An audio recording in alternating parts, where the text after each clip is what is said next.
Monohybrid cross देखा था कल हमने। मोनोहाइब्रिड क्रॉस के अंदर हमने देखा कि एक कैरेक्टर के लिए कितने फैक्टर होंगे? दो। लॉ ऑफ डोमिनेंस में मोनोहाइब्रिड क्रॉस से हमने निकाला था लॉ ऑफ डोमिनेंस, और लॉ ऑफ डोमिनेंस में देखा था कि एक कैरेक्टर के लिए दो फैक्टर, एक कैरेक्टर के लिए दो फैक्टर, और फैक्टर को ही आज हम बोलते हैं जीन। फैक्टर को ही आज हम बोलते हैं जीन। फिर जो लॉ ऑफ डोमिनेंस था उसने कहा था कि जो अपने आप को एक्सप्रेस कर पाएगा हमेशा वो होगा डोमिनेंट फैक्टर, और जो अपने आप को एक्सप्रेस नहीं कर पाता वो होता है रिसेसिव फैक्टर, है ना। ये तो था लॉ ऑफ डोमिनेंस। पर इसका एक्सेप्शन भी है। फर्स्ट एक्सेप्शन हमने पढ़ा इनकम्प्लीट डोमिनेंस। इनकम्प्लीट डोमिनेंस या पार्शियल डोमिनेंस या सेमी डोमिनेंस, इसे सबसे पहले डिस्कवर किया था कॉरेंस ने। किसने डिस्कवर किया? कॉरेंस ने। कौन से प्लांट में?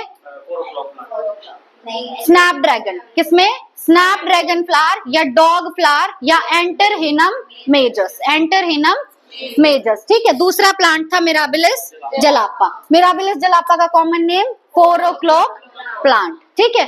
उसके बाद हमने क्रॉस कराया था, हमने लिया था रेड प्लांट और व्हाइट प्लांट। अब रेड और व्हाइट है तो लॉ ऑफ डोमिनेंस के अकॉर्डिंग हमें F1 मिलना चाहिए था रेड, पर हमें F1 रेड नहीं मिला, F1 हमें मिला पिंक। यानी यहाँ पे हमें पेरेंटल वैरायटी नहीं मिली, हमें कुछ नया ही मिला। बट पिंक इज मोर और लेस सिमिलर टू रेड, है ना। इसीलिए हम कह रहे हैं कि ये जो रेड वाला है ये डोमिनेट तो कर रहा है पर पूरे तरीके से डोमिनेट नहीं कर रहा, इसीलिए इसको हम बोलते हैं इनकम्प्लीट डोमिनेंस, पार्शियल डोमिनेंस या सेमी डोमिनेंस। तो यहाँ पे F1 हमें मिला पिंक। जब हमने F1 का क्रॉस कराया तो हमें फिनोटिपिक और जीनोटिपिक रेशियो क्या मिला था?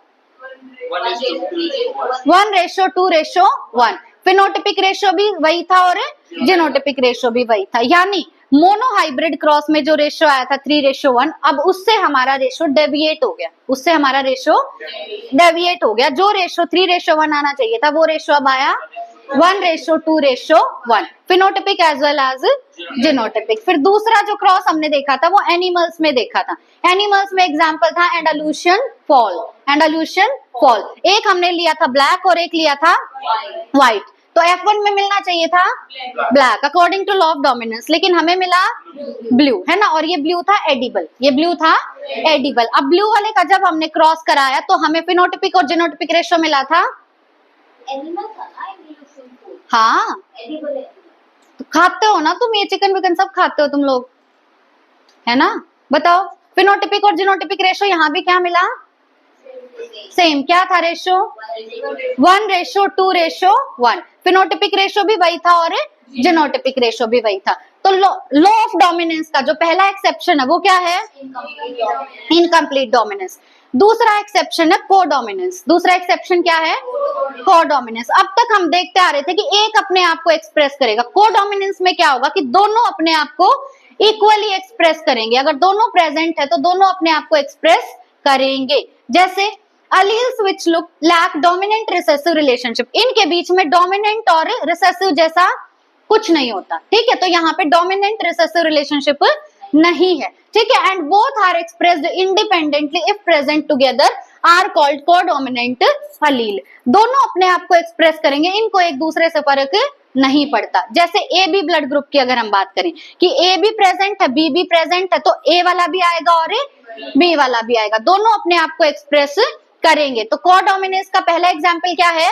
ए बी ब्लड ग्रुप। जब ब्लड ग्रुप पढ़ाऊंगी तो बिल्कुल अच्छे से समझ आएगा। दूसरा एग्जांपल है MN ब्लड ग्रुप और तीसरा एग्जांपल है HbA एंड HbS। ये होता है तुम लोगों ने नहीं पढ़ा अभी। तीसरा एग्जांपल है HbA एंड HbS। जब सिकल सेल एनीमिया पढ़ेंगे इसी चैप्टर में ये तब समझ आएगा। तो कोडोमिनेंस के 3 एग्जांपल है। पहला AB ब्लड ग्रुप, दूसरा MN ब्लड ग्रुप। यानी यहाँ पे M भी आएगा और N भी आएगा। ऐसा नहीं है कि MN के ऊपर डोमिनेटिंग है या NN के ऊपर। यहाँ डोमिनेंट रिसेसिव जैसा कोई रिलेशनशिप नहीं है। तो क्या ये लॉ ऑफ डोमिनेंस के फेवर में है? नहीं है ना। यहाँ पे तो डोमिनेंट रिसेसिव जैसा कुछ है ही नहीं, इसीलिए हम बोलते हैं codominance is an exception to law of dominance, ठीक है। कोडोमिनेंस के एग्जांपल क्या क्या? पहला AB ब्लड ग्रुप, दूसरा MN ब्लड ग्रुप, तीसरा HbA एंड HbS, ठीक है। अब सेकंड जो प्रिंसिपल हमने निकाला फ्रॉम मोनोहाइब्रिड क्रॉस वो है प्रिंसिपल ऑफ सेग्रीगेशन। और बिल्कुल ध्यान से समझना, एक इंडिपेंडेंट असॉर्टमेंट भी आएगा उसके साथ कंफ्यूज मत होना इसमें। तो जो हमारा मोनोहाइब्रिड क्रॉस है उससे पहला प्रिंसिपल कौन सा निकाला? Dominance. Law of dominance. Monohybrid cross से पहला प्रिंसिपल निकाला लॉ ऑफ डोमिनेंस, जिसके दो एक्सेप्शन है, पहला सेमी डोमिनेंस, दूसरा कोडोमिनेंस। अब दूसरा प्रिंसिपल जो हमने निकाला फ्रॉम मोनोहाइब्रिड क्रॉस वो है प्रिंसिपल ऑफ सेग्रीगेशन। क्या है? Principle of segregation. जहां भी सेग्रीगेशन वर्ड आए ना उसका मतलब होता है सेपरेशन। सेग्रीगेशन का मतलब क्या होता है? सेपरेशन। अब देखो, in a hybrid a character is represented by two contrasting factors or alleles। एक हाइब्रिड के अंदर एक कैरेक्टर के लिए दो फैक्टर होंगे, एक कैरेक्टर के लिए दो फैक्टर होंगे, और ये जो दोनों फैक्टर हैं ये कॉन्ट्रास्टिंग होंगे। ये दोनों फैक्टर, जैसे ये बताओ, ये एक हाइब्रिड है, ये क्या है? एक हाइब्रिड। अब ये हाइब्रिड जो है ये कैरेक्टर के लिए है। कौन सा कैरेक्टर? टॉलनेस। ये हाइब्रिड एक कैरेक्टर को दिखा रहा है जो कि टॉलनेस के लिए है। अब इस हाइब्रिड के अंदर तुम्हें कितने फैक्टर दिख रहे हैं? दो। कितने फैक्टर दिख रहे हैं? दो। यहाँ पे हम कह सकते हैं कि या तो हम बोलेंगे दो फैक्टर हैं या दो अलील हैं, या तो हम कहेंगे दो फैक्टर हैं या दो अलील हैं। अब ये दोनों कॉन्ट्रास्टिंग है, ये दोनों कॉन्ट्रास्टिंग है। अगर कैपिटल टी होगा तो वो टॉल देगा, और स्मॉल टी होगा तो वो ड्वार्फ देगा। तो ये है कॉन्ट्रास्टिंग। ये क्या है? कॉन्ट्रास्टिंग। तो हमने क्या देखा कि एक हाइब्रिड के अंदर एक कैरेक्टर के लिए कितने फैक्टर? दो फैक्टर, और दोनों हैं कॉन्ट्रास्टिंग। दोनों हैं कॉन्ट्रास्टिंग। हाइब्रिड हो गया तो दोनों क्या होंगे? कॉन्ट्रास्टिंग होंगे। These factors get separated during gamete formation so that each gamete receives only one factor of a character and is always pure। तो जब भी हम आगे क्रॉस कराएंगे तो हम इन दोनों को अलग कर देते हैं, हम इन दोनों को अलग कर देते हैं ताकि दोनों से हमें एक एक गैमेट ही मिल पाए। जैसे अगर मान लो हमारे पास ये प्रेजेंट है, ये बताओ एक कैरेक्टर के लिए कितने फैक्टर? दो। एक कैरेक्टर के लिए कितने फैक्टर? दो। अब मान लो अगर यहां से दोनों आ जाते कैपिटल टी और यहां से भी दोनों आ जाते स्मॉल टी, तो प्लांट में एक कैरेक्टर के लिए कितने फैक्टर? चार। अब यहाँ भी दूसरा प्लांट है उसमें भी ऐसा ही केस है, यहां से भी चारों आगे, यहां से भी चारों आगे, तो आगे कितने हो जाएंगे? 8। कोई हिसाब रहेगा जिंदगी में? नहीं रहेगा ना। तो इसीलिए क्या करना पड़ता है कि जब भी हम गैमेट बनाते हैं तो गैमेट बनाते टाइम हमें कराना पड़ेगा सेग्रीगेशन। क्या कराएंगे? सेग्रीगेशन। मतलब ये गैमेट अलग जाएगा और ये अलग। यहां से आएगा सिर्फ कैपिटल टी और यहां से आएगा सिर्फ स्मॉल टी, ताकि एक कैरेक्टर के लिए कितने फैक्टर रहे? दो। एक कैरेक्टर के लिए हमें कितने फैक्टर रखने हैं?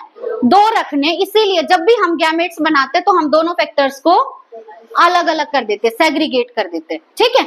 जो हमें F1 में मोनोहाइब्रिड क्रॉस में F1 में हमें क्या मिला था?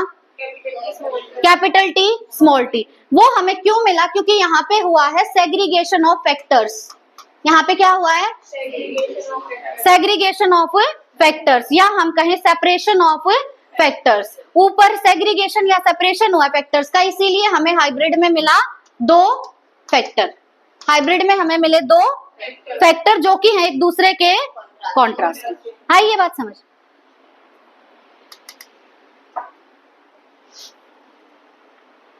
This law is also called as law of purity of gametes. इसको हम क्या बोलते हैं? Law of purity of gametes. क्योंकि जो हमने ऊपर लिया था टॉल और ड्वार्फ वो थी प्योर लाइंस। क्या थी वो?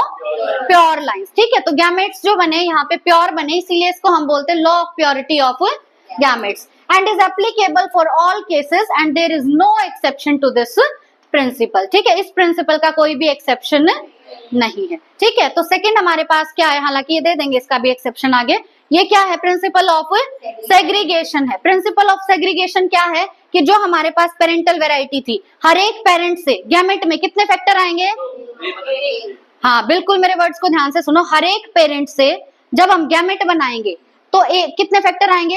एक फैक्टर आएगा। ठीक है। फिर हमें मिला हाइब्रिड। क्या मिला? हाइब्रिड। तो हाइब्रिड में एक कैरेक्टर के लिए कितने फैक्टर? दो फैक्टर, और दोनों हैं कॉन्ट्रास्टिंग। दोनों हैं कॉन्ट्रास्टिंग। जो प्रिंसिपल ऑफ सेग्रीगेशन उसका एक और नाम हमने क्या दिया? Law of purity of gametes. Law of purity of gametes. Third principal जो हमने निकाला फ्रॉम मोनोहाइब्रिड क्रॉस वो है प्रिंसिपल ऑफ यूनिट कैरेक्टर और पेयर्ड फैक्टर। थर्ड क्या है? प्रिंसिपल ऑफ यूनिट कैरेक्टर और पेयर्ड फैक्टर। ये बात तो हमें पता है, यूनिट मतलब एक, यूनिट मतलब एक कैरेक्टर, और एक कैरेक्टर के लिए कितने फैक्टर होते हैं? दो। एक कैरेक्टर के लिए कितने फैक्टर? दो। तो यूनिट कैरेक्टर के लिए दो, या तो इसको बोलेंगे प्रिंसिपल ऑफ यूनिट कैरेक्टर, या बोल लो प्रिंसिपल ऑफ पेयर्ड फैक्टर, क्योंकि एक कैरेक्टर के लिए कितने फैक्टर होते हैं? दो। फैक्टर बोलो या जीन ना बोलो। All heredity characters are controlled by factors, या अलील या जीन। हमारे पास कोई भी अगर कैरेक्टर है तो उस कैरेक्टर को कंट्रोल कौन करता है? जीन, जिसको हम पहले बोलते थे factor. And for each character there are two factor. हर एक कैरेक्टर के लिए कितने फैक्टर होते हैं? दो। An individual receives such factor from the parents. हमें ये फैक्टर कहां से मिले? पेरेंट्स से। हमें ये फैक्टर कहां से मिले? पेरेंट्स से मिले। जैसे मान लो कि मेरे अंदर आई कलर के लिए है capital A small A. I colour के लिए मेरे पास क्या है? Capital A. अब बताओ, आई कलर क्या है? एक कैरेक्टर। आई कलर क्या है? एक कैरेक्टर। और एक कैरेक्टर के लिए पक्का कितने जीन होंगे? दो। एक कैरेक्टर के लिए कितने जीन दिख रहे हैं तुम्हें? यहाँ दो जीन है ना। अब ये जो दो जीन है, इसमें से एक पक्का मेरे को मिला होगा मदर से और एक मिला होगा फादर से। ठीक है, तो ये क्या बताने की कोशिश कर रहा है कि एक कैरेक्टर के लिए दो फैक्टर हैं, जो एक मिलता है मदर से और एक मिलता है फादर से। और ये जो फैक्टर हैं फॉर ईच कैरेक्टर, इसको हम आगे पास कर देते हैं अपने ऑफस्प्रिंग्स में। ठीक है, यही बताया गया है। In turn passes them to next generation. अब इसके एक्सेप्शन है हमारे पास। इस लॉ में हमने क्या देखा कि एक कैरेक्टर के लिए कितने फैक्टर? दो। एक कैरेक्टर के लिए कितने फैक्टर? दो। यानी एक कैरेक्टर के लिए सिर्फ दो ही जीन हो सकते हैं। अब तक यही बताया ना मैंने तुम्हें। पर इसका एक्सेप्शन है, पहला एक्सेप्शन है मल्टीपल अलील। Very important. पहला एक्सेप्शन क्या है? Multiple allele. It refers to more than two alternating form of a gene. अब तक हमने देखा कि एक ही जीन की कितनी फॉर्म हो सकती हैं? दो। एक ही जीन की कितनी फॉर्म हो सकती हैं? दो, या तो कैपिटल टी या स्मॉल टी। अब तक यही देखते आए हैं ना। पर एक जीन की अगर दो से ज्यादा फॉर्म है तो हम केस क्या बोलेंगे? Multiple allele. क्या बोलेंगे? मल्टीपल अलील। कि एक ही जीन की हमारे पास कई सारी फॉर्म है तो उसको बोलेंगे multiple allele. Multiple allele is formed due to repeated mutation of gene present on same loci. Same loci पे जीन प्रेजेंट थे, उनके अंदर बार बार म्यूटेशन हुआ, तो उसकी वजह से बन गए मल्टीपल अलील। क्या बन गए? मल्टीपल अलील। देखो अलील मैंने तुम्हें क्या बताया था, याद है किसी को? बताओ।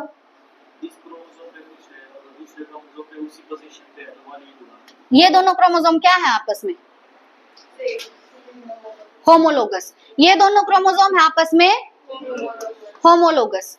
होमोलोगस क्रोमोसोम के ऊपर सेम लोकेशन पे, होमोलोगस क्रोमोसोम पे सेम लोकेशन पे अगर दो जीन प्रेजेंट है तो उनको बोलते हैं अलील। जैसे ये है कैपिटल टी और ये है स्मॉल टी, तो ये दोनों क्या है? एक दूसरे के अलील। और ये दोनों कॉन्ट्रास्टिंग है एक दूसरे के, ये दोनों एक दूसरे के कॉन्ट्रास्टिंग है। ये अगर टॉल के लिए है तो ये ड्वार्फ के लिए, पर है दोनों एक ही कैरेक्टर के लिए। जो कैरेक्टर है हाइट, कैरेक्टर क्या है?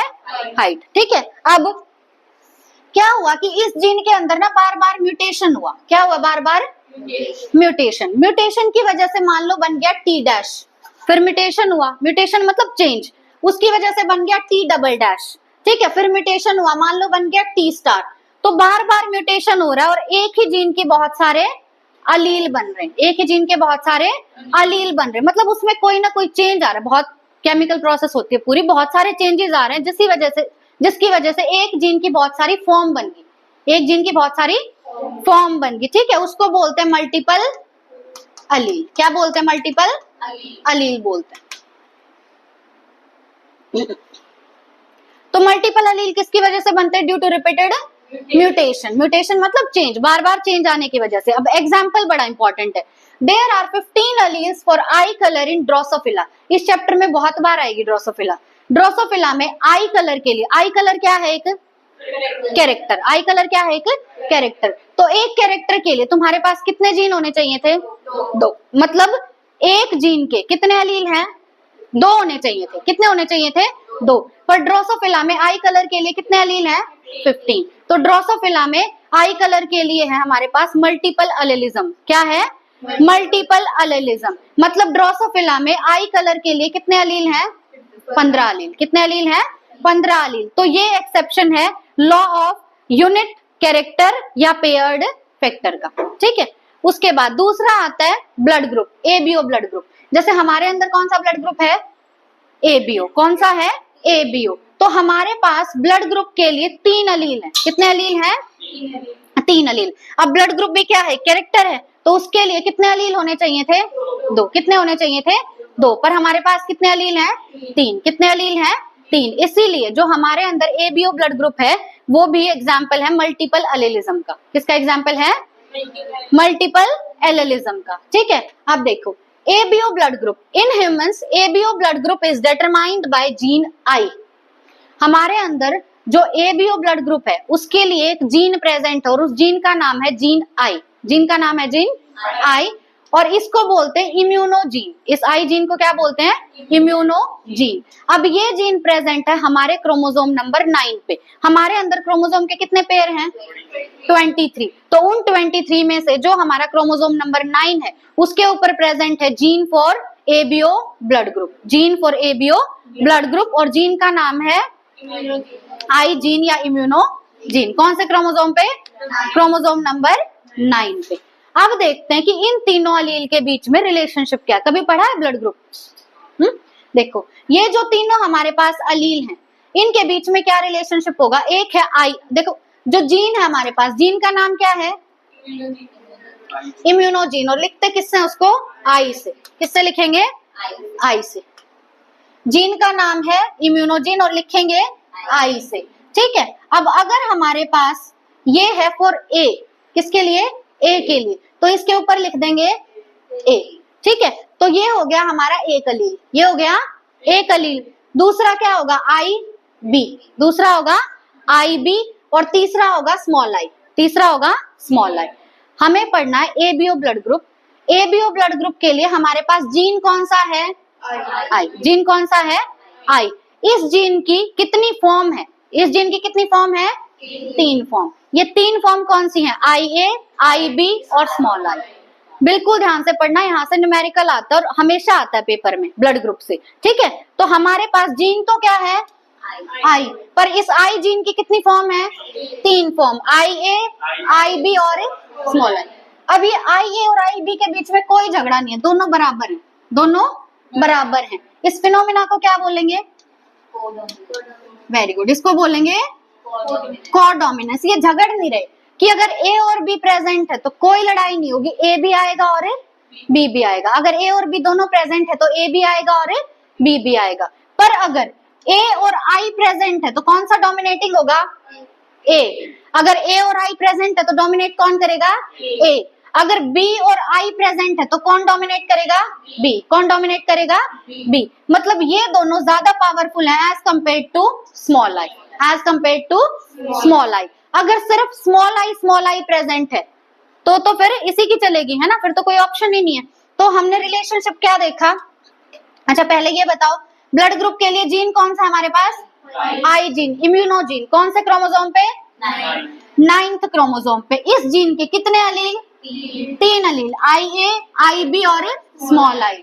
आई ए और आई बी में कोई झगड़ा नहीं है, दोनों बराबर हैं। अगर ए और बी दोनों प्रेजेंट हैं तो ब्लड ग्रुप दोनों डिसाइड करेंगे। अगर ए और स्मॉल आई है तो किसकी चलेगी? ए की। बी और स्मॉल आई है तो किसकी चलेगी? बी की। ठीक है, और स्मॉल आई है तो फिर उसी की चलेगी। अब एक जो इंपॉर्टेंट क्वेश्चन जो कहीं नहीं लिखा पर ये पूछ सकते हैं, इसमें जो ब्लड ग्रुप वाला केस है एबीओ ब्लड ग्रुप वाला, एबीओ ब्लड ग्रुप में हमें 2 फिनोमिना देखने को मिलते हैं। एक तो हो गया कोडोमिनेंस जो किस किस के बीच में है? ए और बी के बीच में। और साथ में यहाँ पे प्रेजेंट है डोमिनेंट रिसेसिव रिलेशनशिप, है ना? क्योंकि जब ए और आई प्रेजेंट होगा तो ए डोमिनेट करेगा और आई होगा रिसेसिव। तो एबीओ ब्लड ग्रुप के अंदर हमें कोडोमिनेंस भी देखने को मिलता है और डोमिनेंट रिसेसिव रिलेशनशिप को भी देखने को मिलता है ना? क्योंकि इसके अंदर हमारे पास एबी ब्लड ग्रुप भी बनेगा जो है एग्जाम्पल कोडोमिनेंस का। और हमें जब ए और आई होगा तो ए की चलेगी, बी और आई होगा तो बी की चलेगी। तो डोमिनेंट रिसेसिव रिलेशनशिप भी देखने को मिलता है। तो एबीओ ब्लड ग्रुप में ये स्पेशल है।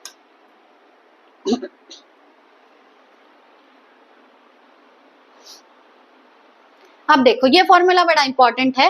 Number of genotype in case of multiple allele. Multiple allele के केस में अगर हमें देखना कितने जीनोटाइप बनेंगे, कितने जीनोटाइप बनेंगे, तो हम निकालेंगे n into n plus one by two करके। कैसे निकालेंगे? n into n plus one by two करके, और n है यहाँ पे मल्टीपल अलील। अब देखो जो मल्टीपल अलील है हमारे अंदर एबीओ ब्लड ग्रुप के लिए कितने अलील हैं? 3।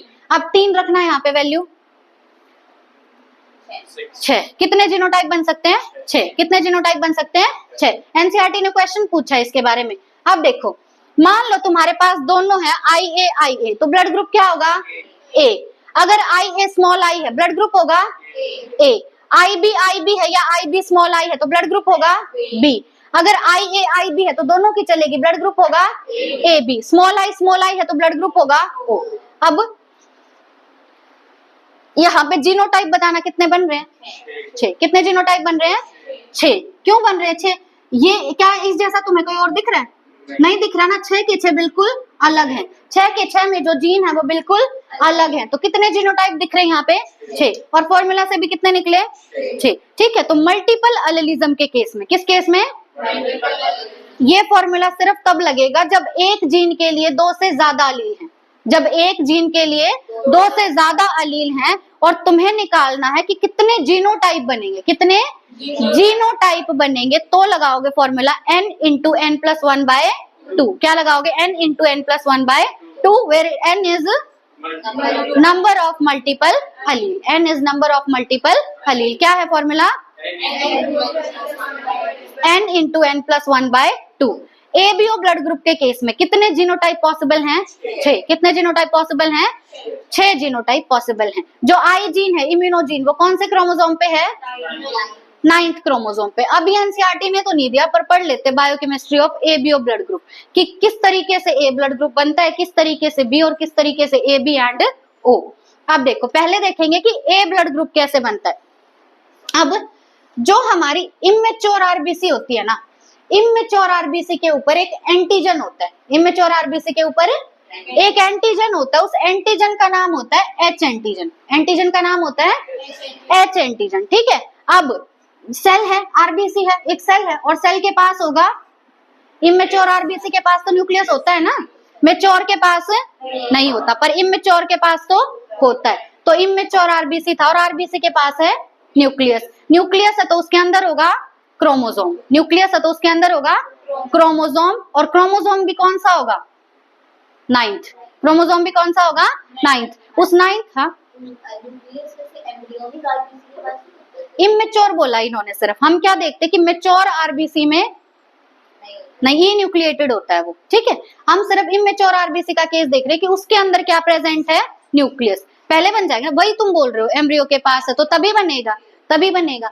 अब न्यूक्लियस था, न्यूक्लियस में कौन सा क्रोमोसोम देखेंगे? 9th chromosome. 9th क्रोमोसोम पे कौन सा जीन है? आई जीन। ठीक है। 9th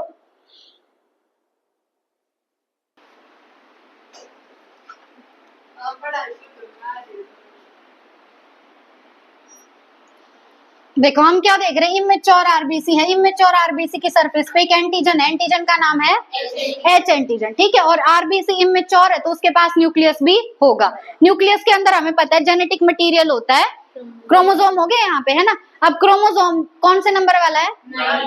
9th क्रोमोसोम के ऊपर एक जीन है, जीन का नाम है आई जीन। जीन का नाम है आई जीन। अगर हम ए ब्लड ग्रुप की बात कर रहे हैं तो ये जीन कौन सा होगा? या तो होगा कैपिटल आई कैपिटल ए और स्मॉल आई, या होंगे दोनों कैपिटल ए वाले, यही होंगे ना। अब जो एच एंटीजन है उसके बारे में पढ़ना है हमें। देखो एच एंटीजन के अंदर क्या क्या होता है? एक होगा फ्यूकोज। क्या होगा?